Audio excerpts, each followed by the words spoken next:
Hi, I'm Lee. I use they, them pronouns, and this is another long overdue episode of Navigating Cancer. Have some big changes going on in my world, as you can see. I reached a point in my chemotherapy regimen where I finally had to accept that there was more product than hair happening on the top of my head. And I finally had to just give in and accept that it was time to allow my body to stop fighting to maintain that portion of my hair. And so I finally let it go and have embraced the freedom of not having to worry about a style. So this is my new look for the next couple of months while I finish up chemotherapy. Let's see. So my last update was in the midst of round 5. I am now in the midst of round 8. So yeah, I apologize to all of you who have been following this journey with me for not giving you more updates. Round 6 was really rough. I was very sick. The blend of chemo and the anti-nausea meds situation was not working out well. And I ended up having almost a week where I couldn't eat or drink anything. And then on top of that, I caught a cold and was very sick. And so my oncologist at the time ended up delaying my treatment. So everything got pushed back. And that created some new and interesting space for change to occur. But all good. That cold and that break from chemo actually gave me a chance to bounce back a little bit from the really awful experiences I was having with the chemotherapy and helped me to see when I'm off of chemo how quickly my body can bounce back energetically, even while fighting a cold. So that actually ended up being a positive experience on this journey. I also, in that time frame, I ended up moving from the town I was living in down deeper into the Bay Area, literally up to my life, and moved with the support of a handful of very dear, supportive friends who helped pack the U-Haul and helped get me down here and helped unpack the U-Haul and helped clean my apartment out and get it ready for new tenants. A supportive landlord who was very understanding of the moving circumstances and the need to not live alone while going through chemo. And I'm now living with my very supportive person who is taking genuinely wonderful care of me, which has shifted things psychologically for me in a very big and powerful and beautiful way.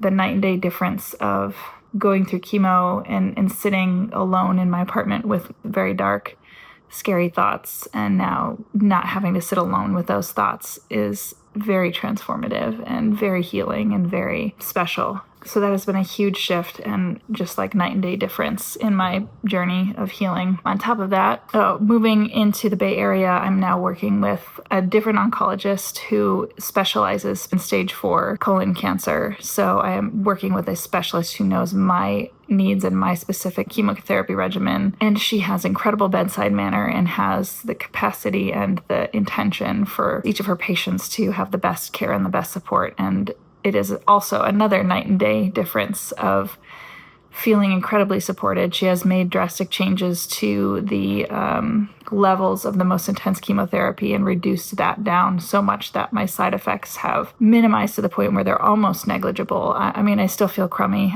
Today is my birthday, which I neglected to mention at the beginning. So I'm in the middle of chemotherapy on my birthday, which is not something I would have wanted or chosen. And also the amount of adjustments and care and support my oncologist and her team have provided me in the last 2 rounds since working with her has been also life-changing. So I feel a little bit crummy, but I'm able to go out and do low-key things and move around the house and climb a flight of stairs without feeling like I'm going to pass out, and eat foods that I enjoy. I'm no longer stuck on a mac and cheese and burger diet like I was the first half of this journey. So I feel like all of the conversations that I've shared in previous videos have like circled back to like all of these steps I've been taking and all of these lessons I've been experiencing have been leading to creating the space for this massive shift in my life, not just in the journey of navigating cancer, but in the journey of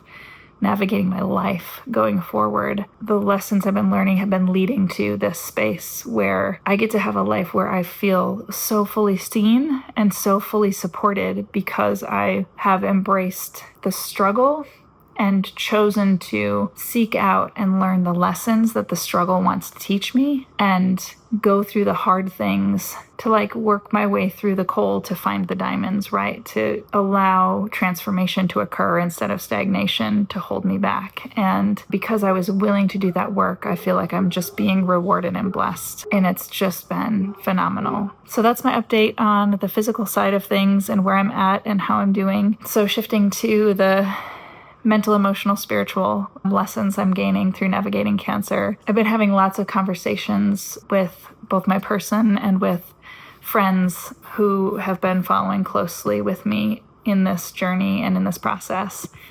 And the biggest one is just really sitting in my belief that the universe, that interconnected web of life that we are all a part of, we're all connected to each other. The choices we make, the things we think, and then the actions that we take and the words we tell ourselves and the words we tell others, they have an impact on ourselves. They have an impact on the people around us. The actions we take impact ourselves, and the impact it has on us impacts the people around us, and so forth. That universe that connects us all to each other is ultimately made up of love. And when I choose to believe that, there are so many loving lessons. They don't always feel easy. It's kind of a process of embracing there is love behind this, and if I can find the lesson that comes from love, I can grow in love. And there are some things that come out of that where it's I can make a choice for what feels loving for me, and I can set boundaries and consequences for things that aren't loving in the space of the lessons I'm learning and learning to advocate for myself and things like that. And so I've been embracing this idea that I'm going to Universe-ity, right? the school of the universe. And I'm currently enrolled in the cancer degree program, majoring in chemotherapy. And there are basic lessons, there are surface level lessons, and then there are really, really intense courses within this cancer degree program. And I'm doing everything I can with gentleness and awareness of where I'm at and what I'm dealing with to embrace any and all lessons as they show up for me, and to be challenged by the people around me and the questions they ask and the things that they share and the concerns that they have, and just trying to hear and feel for and listen for the things that resonate or the things that clash, and asking myself, where do I stand with that idea, and is that an idea that I want to change, or is that a belief that still blesses me, or is that a belief that is holding me back from the life I want to actually live and the person I actually want to be in this lifetime? One of the biggest ones was after moving in with my person down here in the Bay Area, I had to sit with the experience of receiving kindness and love and generosity, and realizing that I have lived much of my life being unwilling to, or mostly just unable to, at a subconscious level, receive from the people around me. There was a block in my mind and heart that in order to receive, it meant that I was then indebted, that I would lose my autonomy or my freedom or my safety by allowing people to give to me, because it would mean now I'm obligated to give back, and in ways that I might not want to give back, or in ways that I maybe couldn't afford to give back. And this came from, childhood experiences with divorced parents who would complain to me about the burden I was upon them financially or emotionally, because they had to take care of me as their child, and they had to now be interacting with their ex-spouse because I existed. And the kind of guilt and shame that put on me about how I'm responsible for the misery they're going through, and the belief that created for me. And the layers on top of that of then unhealthy relationships I was in as a young person, as an adult, where that kind of was a continuation of when they do nice things for me, now there's this obligation, often unspoken, but would come up later. Now I owe them. And I didn't realize how subconsciously this was just impacting my friendships, my relationships, my business relationships, places of work, and how I would hold myself back from receiving because I was afraid of the consequences. And so now I've been really stepping into this cancer degree program course called learning to receive love, learning to receive gifts of kindness, both physical gifts, but also just receiving kindness from a space of emotional generosity. And there was one moment where my person was doing something incredibly simple, cleaning up the kitchen space after we had had some food. And I felt so guilty, like I should be helping with this, but I had just gone through some chemo and I was exhausted. And my body was like, no, you need to sit and rest. And my mind was struggling with get up and help with the dishes. And I started to cry. And my person was like, no, I'm taking care of this. You rest. And I knew genuinely they meant it. And also I had to sit with that shame. That's an old narrative. That's an old story that I'm obligated to help. Because if I don't, I'm going to have to pay for it later in some way. And I realized that isn't the case here. That isn't the case anymore. And it doesn't have to be the case. And I just had to sit with myself and have this internal dialogue of literally, I just was like, receive it, receive it, receive it. I just kept repeating this in my own head. Receive the gift, receive the gift. It's a gift, which means no strings attached. It's not a trade-off. It's not a transaction. I won't owe anything later for not helping with this now. It is a gift, and recognizing that and receiving it, taking the time to then think where in my life am I receiving? And if I ever feel like something feels transactional, to not make the assumption and to just ask the person who is giving, for clarification. Is this a gift, or is this something where, do you want me to help pay for this meal out that we're having? Or, do you want to go halvesies on this, or is this something you're just wanting to do? Or if you do this for me, are you looking for me to do something in return? It feels awkward because it's not something we're used to doing. We're used to making assumptions, but I've been stepping back into, if you've never read the book, The 4 Agreements by Don Miguel Ruiz, I highly recommend learning those 4 agreements. But that whole idea of just don't make assumptions when somebody does something. If you automatically feel ooh, I don't know, am I going to owe them? Ask. Do you have expectations for me to reciprocate this in some way? I just want to be clear what I'm receiving and how I'm receiving it and what the expectation is. And it feels uncomfortable because we don't do it. And in society, it's often we're expected to make assumptions, but that just makes an ass out of you and me, right? When we assume something and then oftentimes we're wrong. And then I think I've probably talked about this a lot in past videos, but something that just keeps coming up, especially in the cancer support groups that I'm a part of. As new people come in, I just keep reminding them, and I think this is powerful, whether you're going, whatever crisis you're going through, whatever stuff you're dealing with in your life, learning to be an advocate for yourself. People in your life that are willing and able to advocate for you, but they're not you. They don't specifically know how you feel internally, and you can do your best to explain for them what you're feeling and what you need, and they can help and advocate for you and with you. But you are always going to be your own best advocate, and learning to speak up for yourself, learning to know who you are and verbalize what you need so that you can let other people know how you're feeling is so powerful. And to just keep asking. And if the first person you ask can't hear you, can't understand you, or is unwilling or unable to help, find somebody else and talk to them and just be really clear. For me, that has been so powerful. And I've noticed over time, the more I advocate for myself, at first I felt very uncomfortable and I felt am I being too needy? Am I being too pushy? Am I asking for too much? Am I being, maybe other people need this more, so if I don't ask, other people will get what they need? Particularly in the medical setting, I felt I was asking lots of questions and asked this isn't working, I'm still feeling really sick, and thinking well, I'm supposed to, right? I'm supposed to feel sick, I'm going through chemotherapy. And then I found the helpers. I found the people who were no, it shouldn't be that bad.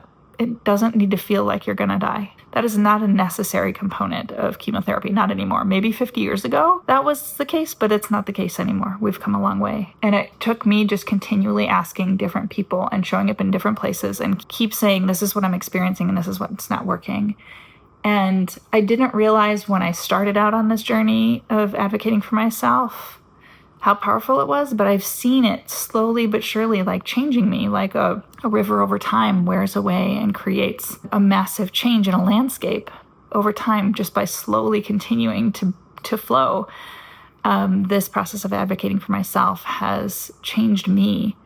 And I've also noticed, as I've continued to advocate for myself and allow myself to be changed in ways to show up for myself, I've come to realize, like, oh, I'm also modeling this behavior of me showing up for myself and taking care of myself is showing other people in my cancer support group, in my friend groups. It's also modeling for them that advocating for themselves is okay.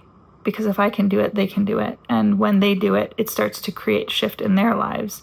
And it impacts the people around them, and then they're modeling it. So it's just like a positive ripple effect that goes out and creates change and positivity and growth in an exponential way.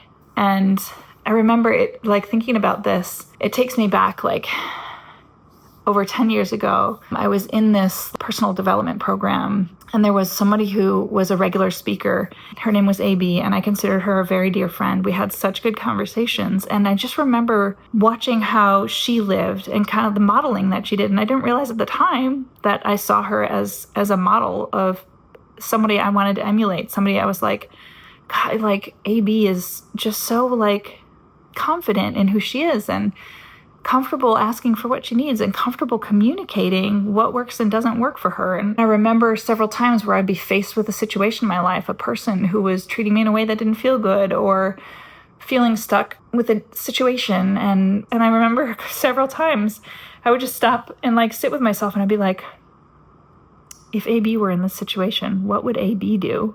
And there was a point where I was like, I want to get one of those bracelets like WWJD, but it would be WWABD. Like, what would AB do? Oftentimes, when I'm in a situation where I'm feeling stuck, I try to think of somebody who I know of that would handle that situation. And I'd be like, they'd know exactly what to do. They would, and I would just stop and think, what would they do in this situation? And so if it's ever helpful, please feel free to WWLD. Like, what would Lee do? Like, if it's helpful to you, use me, please. And if you ever just like want to reach out, send me a message and be like, hey, I've got this situation. What would you do in this situation? I'm always happy to share my thoughts. Or if nothing else, just be a cheerleader on the sidelines, reminding you that you're amazing and you can do this. You're not alone, and you can make it through, and you can make changes. And each time you show up for yourself in a new and different and empowered way, it changes. There's this really great book called The Brain That Changes Itself. It was written, I don't know, maybe well over a decade ago. But the science behind the plasticity of our brains and how they can change and how they can develop and how they can take on new ways of thinking and being. And that book was so transformative for me in realizing, like, we're not stuck just because we grew up in a family dynamic that taught us one way and insisted how things are. And it feels very certain, like, this is reality and this is how it is. It's not, period. That's not reality. That's just one way of seeing the world that we were enmeshed in or stuck in as kids, and reinforced by the parents and the community and the church and the whatever you were raised in. And that can all be changed. That can all be rewritten. And by changing your thoughts, you change your behavior. And by changing your behavior, you change your life.